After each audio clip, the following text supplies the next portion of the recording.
Here's a special geopolitical mathematical Aspiesque, Aspie speculative meditations about geopolitics and mathematics as I am marching. I didn't film the full video because it was raining, so it's still after the rain, so I'll see how it goes. So I've been marching for a few hours already. It's my long videos, but as I am parallel to the highways, actually this one goes into east-west, just to specify that from Montreal, Hakana, Montreal, and that this highway goes east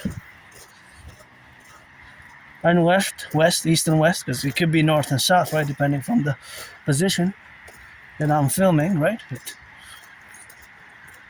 could have been possibly been so I'm going to specify. And it goes into the Trans-Canadian Highway, so in theory you could reach coast to coast, right? Coast to coast all the way from Quebec to BC, British Columbia, Vancouver, and all the way to Halifax with that big bridge linking the maritime provinces. I guess several bridges along the way, but the Maritimes out in the east and British Columbia out in the west. So I noticed today that the price of gas increased compared to yesterday. Now yesterday was Wednesday, today is Thursday the 26th, yesterday was the 25th of March 2026. And of course compared to Tuesday, the 24th, yesterday the 25th, it was lower. So it went down. But now it went back up again, but not just by 2 or 3 cents, it went up by a full 11 cents. So that is considerable. So it went down a bit. It's still a bit lower than, not by much, by like 6 cents than Monday. Monday was 194.9 at my place. So that was exactly 44 cents higher than last month, because it was 150.9, so 194.9, as you can see in one of my videos there, so 44 cents more. But now it went down a bit, and now it went back up. The price increased and decreased, so that had to do with the reserves, which were released and got into the market, so that made it that it went down a bit, the price. But now it went back up, and just like the market had a reverberation, a whole situation, a fair and a reverberation in consideration to all that has been happening. Now, the question remains, by April 7th, will there be, or on April 7th, maybe even on April 7th, will there be a global financial collapse, or global economic commercial crisis collapse, even as we move towards a rapid collapse or big crisis / collapse due to this new war, which had devastated and destroyed and devastated much of the oil supply route, which the blocking of the Strait of Hormuz, that was 20%, a fifth of the oil supply, and also about some between 30 and some 50% of the fertilizer needed for specific big geographical areas of the world, specifically Africa and other countries. And we've witnessed oil already across the world. Even there's reports from England, from Britain, that the supplies won't last up to 2 weeks supplies, and other problems related to petrol and gas. Now, most of these cars, right, consume petrol, gas, oil, right? Gas, different types of gas, about 4 different types of gas, generally, right? For the trucks, it's a bit different with the diesel and what have you, but generally, most of them, I don't know the ratio for Canada. That would be good. So that's a question for anybody who made it this far, so us to ponder and to estimate and to have an accurate or close to accurate percentage of electric cars that run in Canada. I myself, for many years, I've said that if I would own a car, it would be electric for me. It's been many years that I've been saying that if I ever own a car again, because I owned cars in the past from my documents, because as you know from my past videos, that I have a very good memory of the past 11 years, and like 11 months is just before just before 2014, early January, February 2014, late November, December 2013. I have problems remembering my life prior to that day. So, prior to those days, those months, sometimes memory comes back. It doesn't matter. I'm going to stay on point and just, of course, from my point is today that we are going to have to discuss a bit of mathematical analysis of the oil consumption. So there's oil consumption now ongoing across Canada, North America. Some of them are vital because some, of course, produce, or rather the trucks, and of course, being that the trucks transport all sorts of goods. That is, of course, the relationship of the transportation where we have the goods being transported now. So, of course, that relationship and that faculty, of course, is the reality of today, having the mathematics, which are always constant in my brain. I'm no Claude Shannon,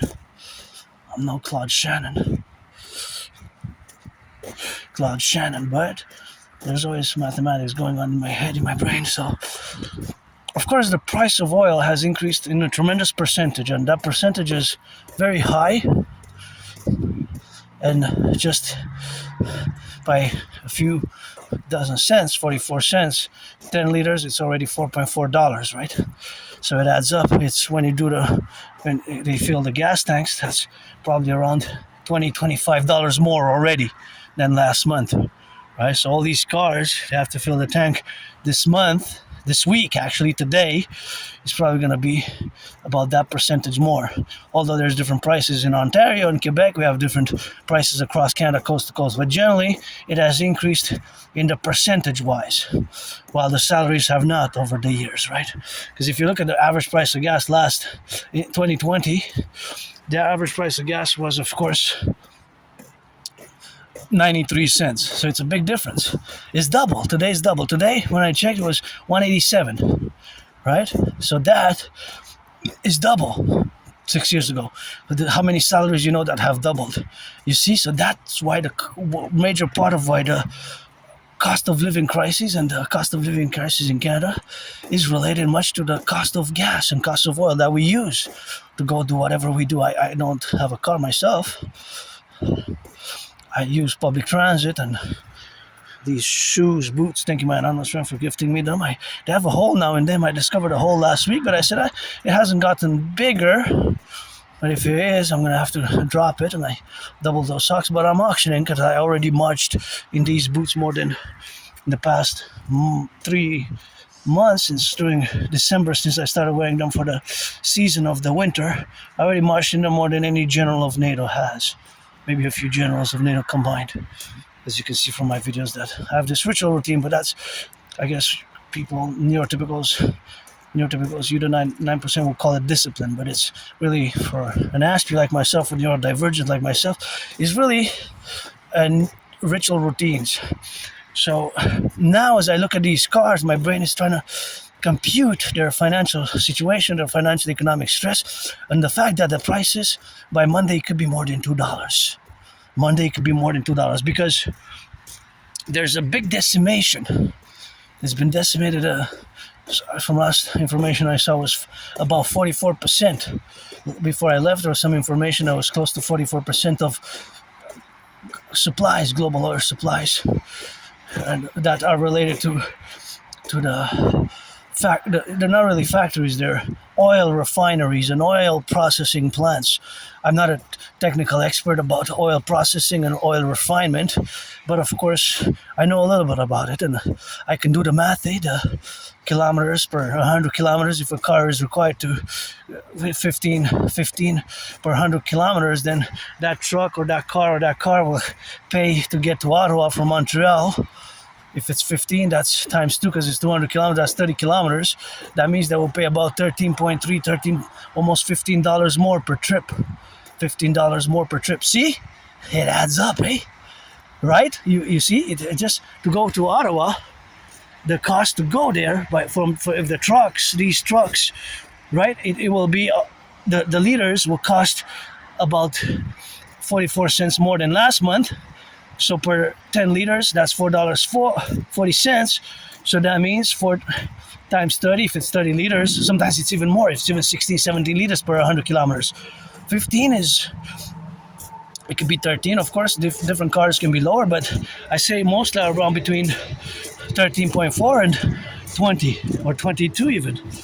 It could be, you know. So these trucks and these cars, to get to Ottawa, they need about, you know, if it's 15 liters per 100 kilometers, you need about 30 liters, right? 30 liters, because it's 200 kilometers.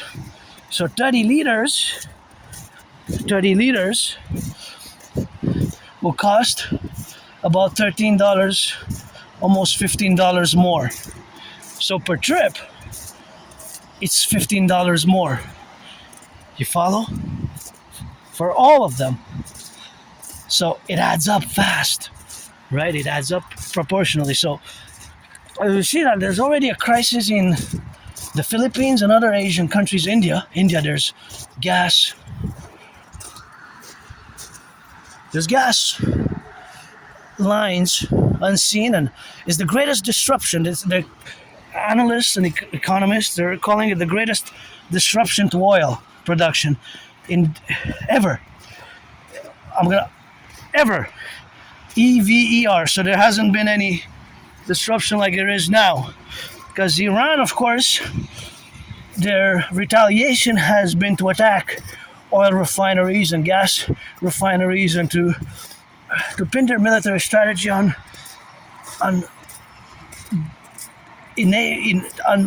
decimating or destroying or hitting hard the oil industry, and thus the petrodollar, and the USA is really in a way by doing this. And of course, it relates to also base 44, the underground base known as Eagle 44 in Iran. They built a base called Oruz 44. The number 44 is when they commemorated their 44th anniversary in February 2023. 44th anniversary of their revolution, which was officially successful, 11th of February 1979, because 11th of February 1979, that's when the current regime, in a way it's hereditary, but it's theocratic, republican, unique. There's no other theocratic Islamic theocracy, hereditary Islamic theocracy that is Shia, right? That was Shia. It's a very unique 12 or Shia. So we have to have a geopolitical understanding of that as well, if we are to understand. Now, this base, underground base, cannot be hit from above by the planes. And it was designed strategically so, almost like they prepared for a potential attack by either Israel or the United States. But in this case, Operation Epic Fury and Roaring Lion, which were deemed as preemptive strikes. Now, I'm not going to go into the preemptive strike debate. I'm going to discuss the realities of its effects now, its fallout now of Operation Roaring Lion and Epic Fury. So it's hitting us hard. It's hitting us hard in the wallets, in the pockets, because the petrodollar, of course, is tied into petrodollars, and Iran regime has made several statements now that they want to convert to trade it in yuan, the petrol in yuan, and they're allowing non-U.S. NATO or non-U.S. Israel aligned vessels to pass, or what they deem non-enemy vessels to pass Strait of Hormuz, right? So, and they're also calling for the oil to be traded in yuans. So there was an offer of 15 points by the Trump administration for Iran, but they rejected it, and they put their own offer for a ceasefire. So from what we know, they're reporting, the Iranian regime, that there's no ceasefire. Now, the problem that the military strategy to decapitate, maybe backfired in many ways, or not necessarily that it backfired, but that is the strategy that the Iranian regime prepared in advance years ago, especially with their experience in the Iran-Iraq War of the 1980s, which lasted not really a decade. It was like 8 years or so. It wasn't really a full decade. It was like 8 years, around 8 years, 7 years and about 8 months or so. So let's say 8 years. So they had some experience, and in the past decades, they built that underground massive operational base. So that could be a big, that is a big strategic importance, because it's close by 100 some few hundred kilometers from the Strait of Hormuz, right, from the Strait of Hormuz. And so that, because it's close to the Strait of Hormuz, that's where most of the strikes, I'm assuming, that they're launched from. These strikes, right? And this is a geopolitical military speculation on my behalf, that Iran has actually prepared for a surprise, an attack, what they consider to be a surprise attack, right? They're not going to call it a preemptive strike, but from the Iranian regime's military defense strategies is also to their defensive to become offensive, a regional offensive in the region. And basically, because the region is oil rich, and the petrodollar, the United States dollar, a lot of it is tied to the trade in petroleum and oil and gas, right? Oil and gas companies, and starting from the 50s and 60s, and even furthermore after the 70s in the Middle East, right? And their dealings with the Saudi regime in Qatar, United Arab Emirates, which are mass exporting oil and petrol. So that is, of course, to be considered. So when you consider all those factors, these are the multiplicity of the factors which have to be considered in a way where we also pinpoint the realities that, or the truth, or the military strategy that Iran based sort of a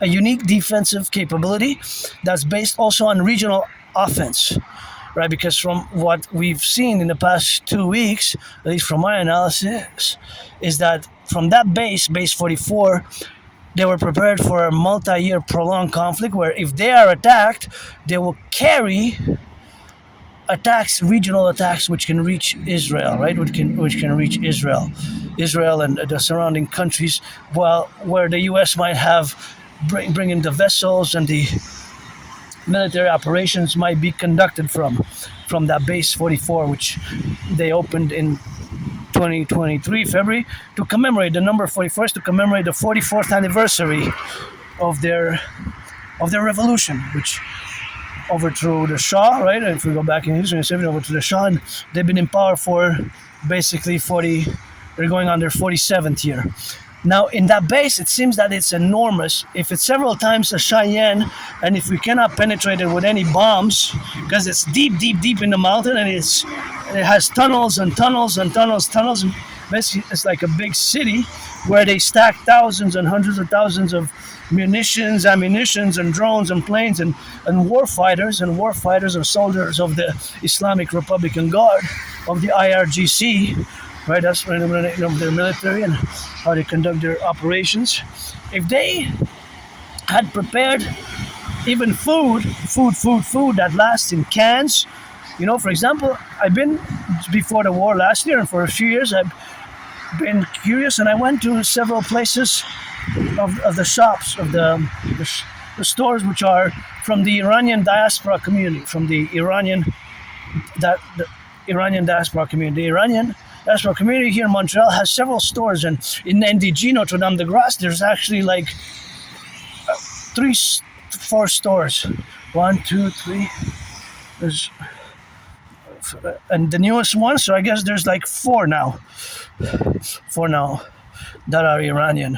At least 3, but one kind of closed, and they reopened in another place, still not that far away, still in NDG in Montreal, but of course down one.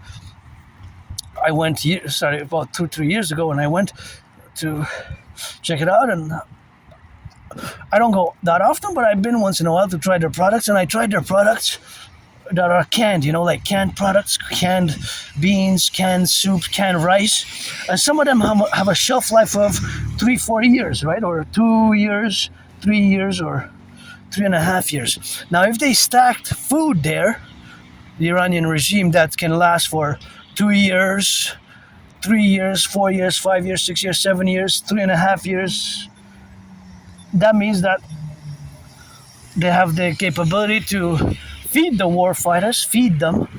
They have medical capabilities to feed the war fighters. The drone, where the drones, they're unmanned, many of them, or they operate them. And of course, the missiles, the big missiles and the planes that they have to conduct these missions from that base. I think a lot of their strategy is based on that base 44, and supposedly they might even have several that are like that base 44, but that is kind of like the, if you will, the the mothership, if you will, to take it more like alien-esque type of Independence Day type of, like made me think of the movie Independence Day when I said that. Of course, Independence Day, but that was the movie which made reference because it says the mothership because it has several other ships that were kind of related to the mothership, but in a way that it is relevant to the geopolitical military realities that have been ongoing now on the ground. So as I do this little march here and meditate, that all these cars in my brain now, there's mathematics going on, and I, of course, do know that for every liter, each and every one of these cars, if they're not electric, so all of these cars, I don't see any electric. I don't really see any electric here, so they consume more. And of course, that is the reality that we might see by April 7th a great global economic financial collapse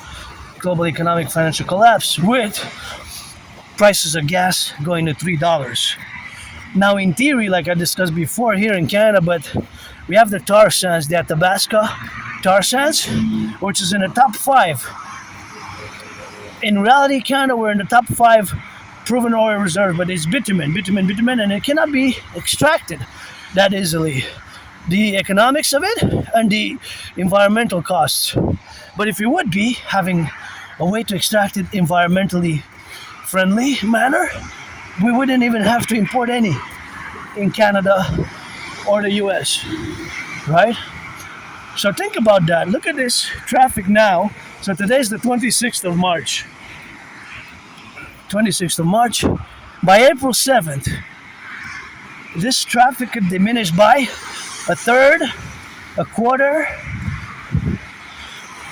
44%, or even 2/3 or more by April 7th. I gotta salute the truckers, firefighters, butchers, bakers, nurses, doctors, electricians, the plumbers. Love you, truckers, the butchers, the bakers, and the firefighters. And we gotta implement my Trinity theories, especially the DRT, and to mass implement my ideas, theories, such as, of course, the total North American integrated protocols and the total North American integrated protocols, which we have to implement in convergence and in a manner which is not only intellectual and scholarly, but with a dynamic brains and muscle component.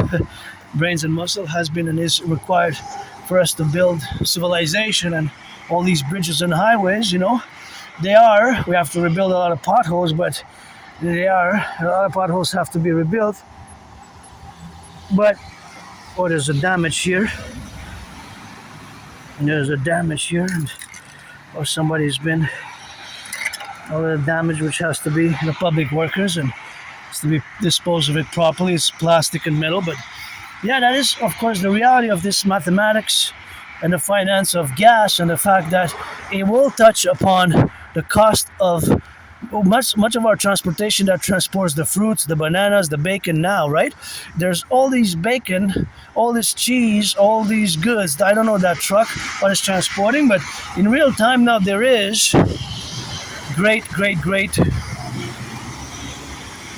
transportation going on, right? So this truck and that truck and all across I have to state, specifically thinking theoretically always for Canada, United States, Canada, vice versa, from the North American collective perspective, although yes, in the North American collective, Mexico and Haiti, Cuba, Dominican Republic are part of North America, but an integral part that I mentioned, a specific region of North America, that is the fundamental 63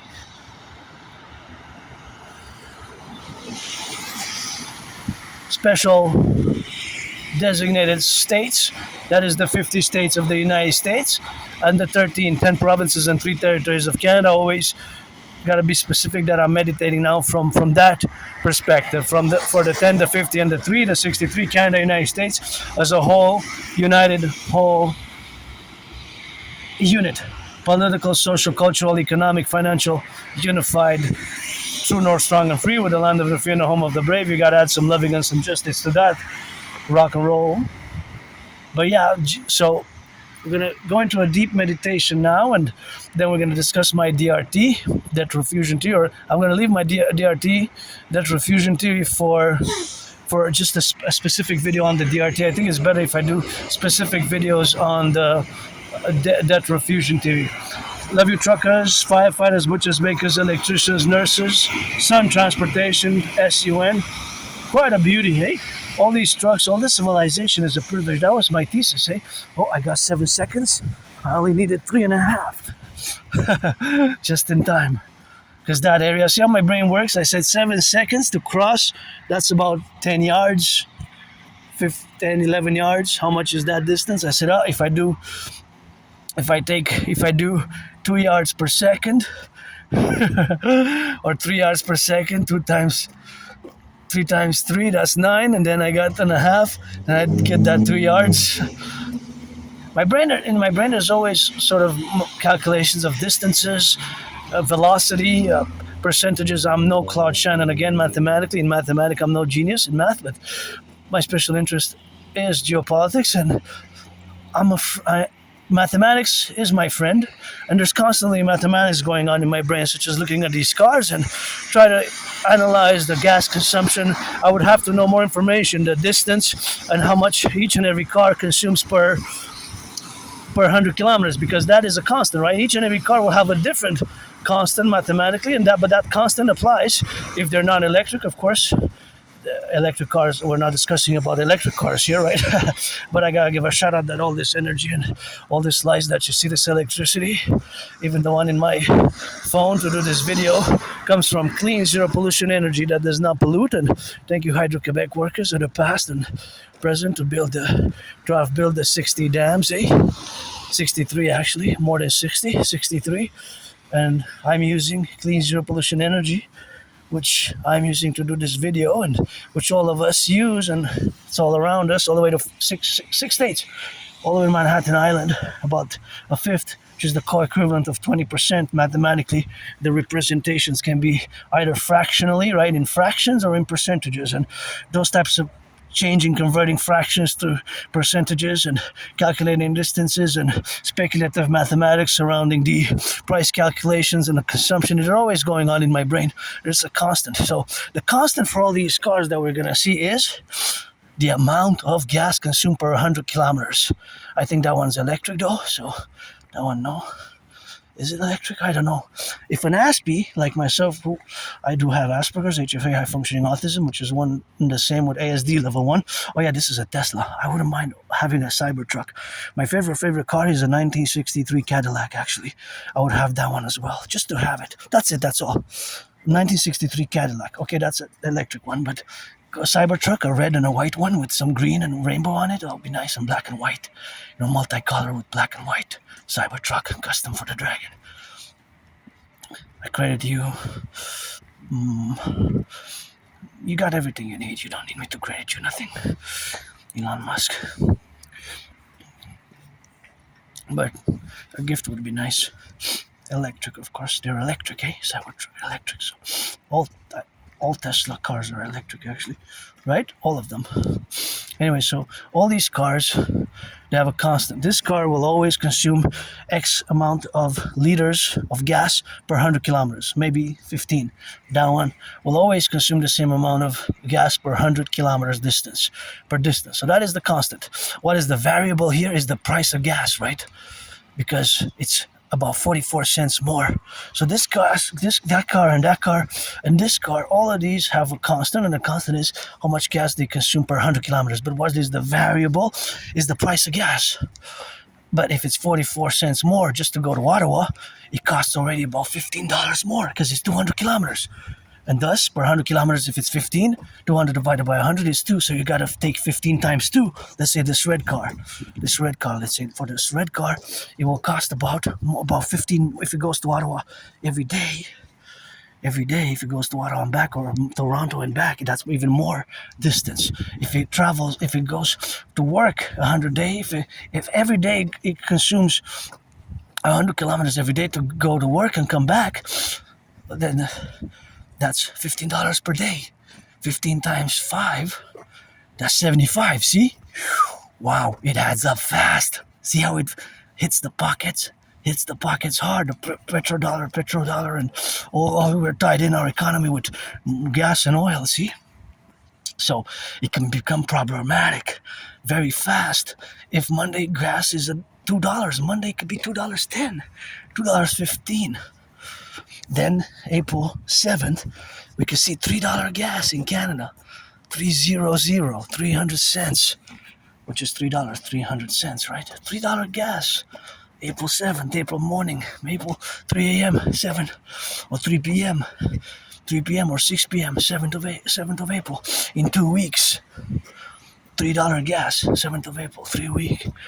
Imagine that's like double.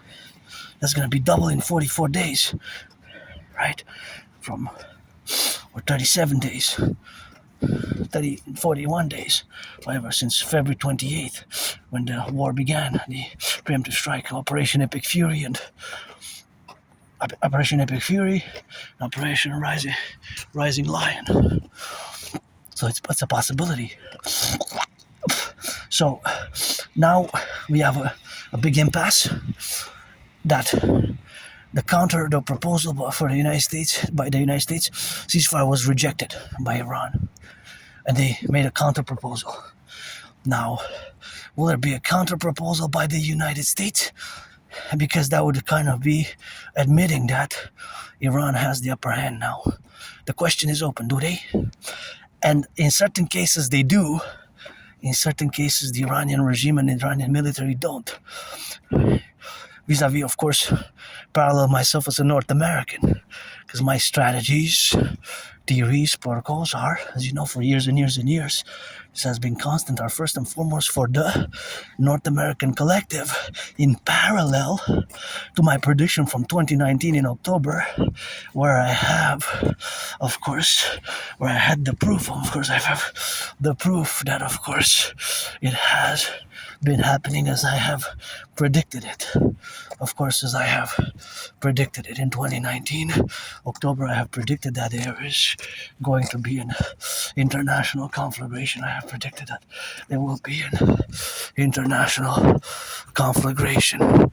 So that was the great prediction thereof, the great prediction thereof. So, of course, that reality, of course, in the relationships where we are now, are component and attributed, of course, to all the relationships where we are now. So, of course, all that dynamic is co-representation where we have now to be related in all the properties, of course, where we got to get it in. So, of course, all that relationship is, of course, relationships with all the dynamic representations where we have now to co-establish this great parallel, right? And this great parallel is, of course, the suffusion and the interaction there has via mass public-private partnership. Because that is basically fundamentally my dream, a public-private partnership. And here we're going to have to mass concord and, of course, strategize in the continuing strategies for the North American Collective as a mass public-private partnership fusion thereof. So I'm not going to diverge into that. I'm just going to keep going on the current Iranian reality. So the point is, or the fact is it of course the fact that they have now, in certain ways, regionally and financially, economically, due to the petrodollar and the gas prices and the production of gas being mostly around Iran included, and paradoxically, Trump administration lifting sanctions on some Russian production and Iranian production. Isn't that paradoxically? So, geopolitical question, has, at least for the time being, because the war has not found a resolution, has Iran given the United States and Israel's military operation a partly, semi, or full, for the time being, strategic defeat. And due to Base 44 unless somehow the bombs get to do. But from what we know, the bombs from the planes, from the Air Force, from the F-15s and the mega bombs and the Tomahawks, they can't penetrate because it's in the thickness, deep, deep, deep into the mountain, hard rock of the mountain. It's deep, and it took them years and years and years to build it, hey? And if the military planned for this, just to say, hey, and if this decapitation strategy of the United States military operation in Israel failed, not necessarily that it failed to decapitate, because it did kill the leaders and men leaders, but they had basically, of course, another contingency plans, and of course, the contingency plans, of course, had to be resolution in the financial matters, where they had, of course, to be proponent, of course, of the all administrative affairs that it consequently are still functioning in the many day-to-day activities, but in a state of war, but militarily and military strategy, and from a military perspective, which again I mentioned that it is a paradoxically a defensive strategy with offensive capabilities, right? In other words, with strong offensive counterattack measures, that base 44. So, and we'll see where that goes. I guess this is starting to rain.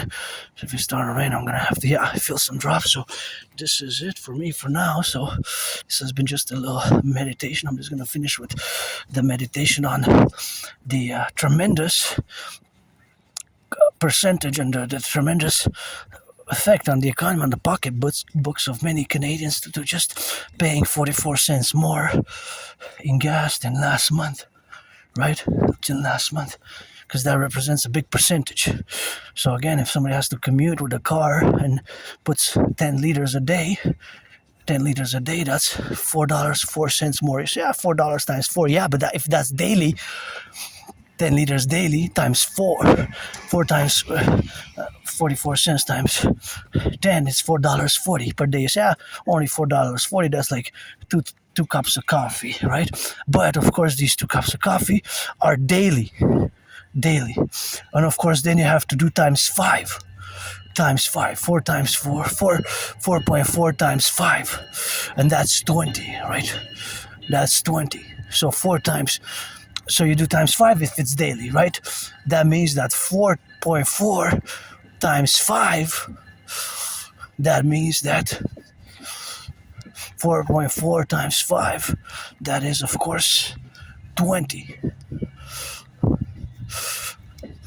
$22 per week more. If the salary stagnates, then you got per week. If it still further increases, you see, that's $22 more per week. If somebody spent before, if somebody consumes 10 liters of gas per day, 10 liters per day, that's the equivalent in mathematically, the math behind it. So you do 10 times 44 cents, which is $4.40. So you have to do the math, right? You have to do the math. It's not really advanced mathematics, but that's basically how we are to what the reality is. The financial mathematics behind this just one specific case. It could be more if it's more than 10. If it's 20 liters a day, then it's even more, right? If it's 30, because it has to go to Ottawa.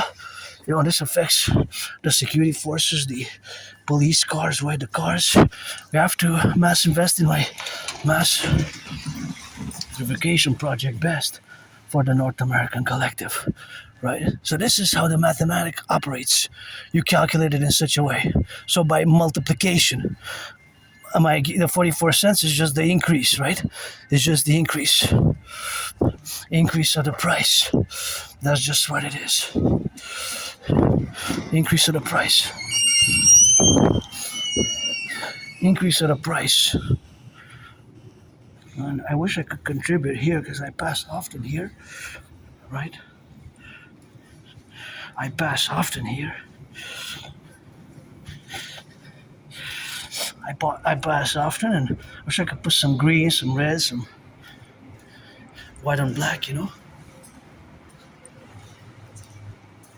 It's just so nice. So Iran built mega tunnels like this in their base 44. Massive. You see some videos and only a fraction was presented. Supposedly less than less than 5% was kind of showed in those videos because it's secretive, right?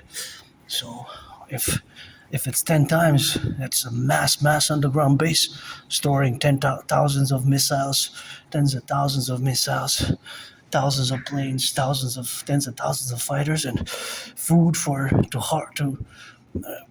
to house for years, maybe 3.5 years, thousands of soldiers from the IRGC. So that is a possibility, right? That is a possibility, right? That is a possibility. I'm just gonna hydrate a bit. So that is a great possibility. Thank you. Just to build this, imagine there's math there. See, I leave it a bit, just a few seconds. I don't want to waste water. It's better for the pipes. Usually I count 20 seconds and then I drink because you might have some residue, and it's better at least 10 seconds do it, but we don't want to be wasting water anyways, although we're surrounded by a big river and have plenty of water. No, if we have plenty and excess, don't mean that we have to waste the resources, eh? I mean that we have to waste the resources.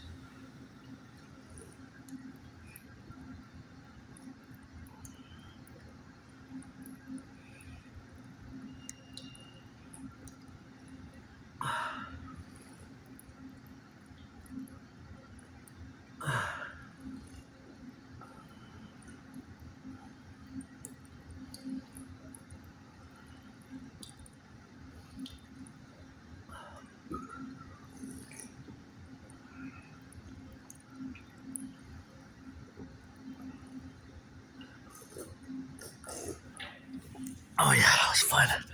Oh, thank you, workers, who build it with brains and muscle. Civilization really is a privilege. That was my thesis. Auctioning these boots, everything that I'm wearing, $1 million. You, my anonymous friend, half of every million billion I make, and there's this beautiful trains here, train conductors, butchers, bakers, nurses. Just I want to call it a heart because we do need the DJ on the ground. I just want to see. See, that's garbage. This is recycling. One is for recycling, one's for garbage. What do you notice? This goes in, you shake it, and you put it in the recycling. And that, you shake it, you put it in the recycling, not the garbage. See, we have to do our part. My brothers and sisters, I'm gonna go crazy. This one, you shake it, and you recycle it, right? See, let's see, does it have the recycling? I'm not gonna dig in because I don't have gloves, but sometimes I do it, So that's why we have to put it in the recycling because it goes for the recycling. This one doesn't really have this sign though. Recycling, where's the... I don't see the recycling, but the paper and the other ones, they do. See, the napkins and the other one. So yeah, that's why we need the DGA, the Dancing Goddess Army, in order to do inspection across the 10, the 50, and the 3, with gloves, with sanitation, with other organizations, to do the right thing for the environment, because it requires not just me, it requires us, it requires our own selves to do it. And I'm just gonna finalize the video here. So I'm gonna exit by the other side. I never exited by this side. It's my first time, I guess. Oh no, yeah, I did. No, did I? Yeah, once. I did once, but anyways, it doesn't really matter, I guess, where I exit, but I just wanted to exit here. So I'm going back to my headquarters because getting a bit hungry. So that was a little meditation, a little bit of a rock and roll in relation to mathematics and the oil, gas price of gas, the oil and gas prices, and the Iran geopolitical strategy of base 44. Saluting the firefighters, the bakers, the butchers, the nurses, the doctors, the electricians, the plumbers, train conductors, firefighters, the welders, the cooks, always for the 10, the 50, and the 3. And it's starting to rain again, so I don't want to damage my work though, because this is what I got and this is what I work with. So LOVE, let our empire rise, and let her be your light as a shadow.